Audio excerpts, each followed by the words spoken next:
hadda waxaan eegaynaa sida loo galo casharkii aad gadatay sida aad username ugu galayso waxaad ku dhufanaysaa meesha ay ku qorantay my account meesha ay ku qorantay ayaad ku dhufanaysaa kadibna waxaad dooranaysaa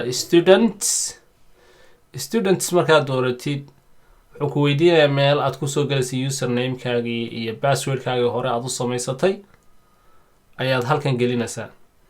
So username aan samaysanay ayaa jiray inaga oo ahaa Master Xasan.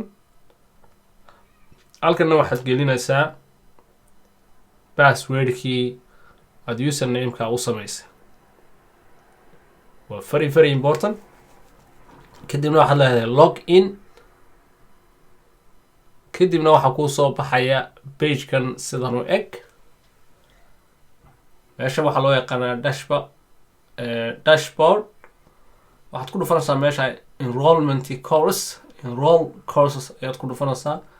kadibna waxaa kuu soo baxaya casharkii aad gadatay committee A+.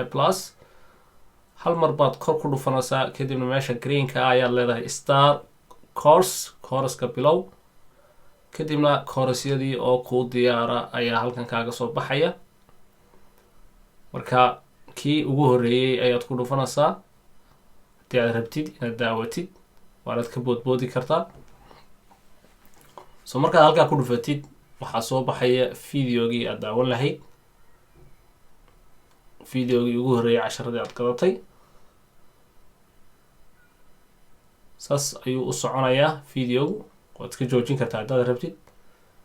waxaad eegi kartaa videoda ugu hooseeya adiga oo ka degdegaya haddaad rabin kaa inaad daawatid. so videogan kalena hashidno.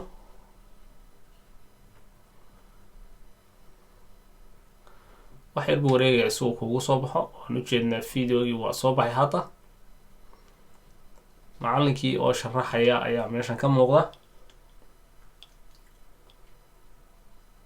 next waad odhan kartaa, waad weyneyn kartaa, full screen ayaad ka dhigi kartaa haddaad rabtid inaad daawatid. waad ka noqon kartaa. haddii halkaan ku dhufto go to the course home kugu celina meeshan. so all time waxaad ku dhufanaysaa star course ayaad ku dhufanaysaa si casharadu ay ugu sii ballaadhaan oo si fiican u aragtid. intaa markaad samaysid haddana waxaad odhanaysaa star course-ka bilow. course-ka bilow markaad tidhahdid ku dhufatid halkaasi ayaa kolba casharkii ugu horeeyay ayaa daawanaysaa. kadib markaa casharadu way isku xigaan waqtiyo kala duwanna way leeyihiin.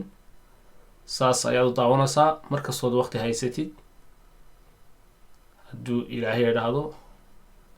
sidaasna waa sidaad u geli lahayd. waa mahadsantahay.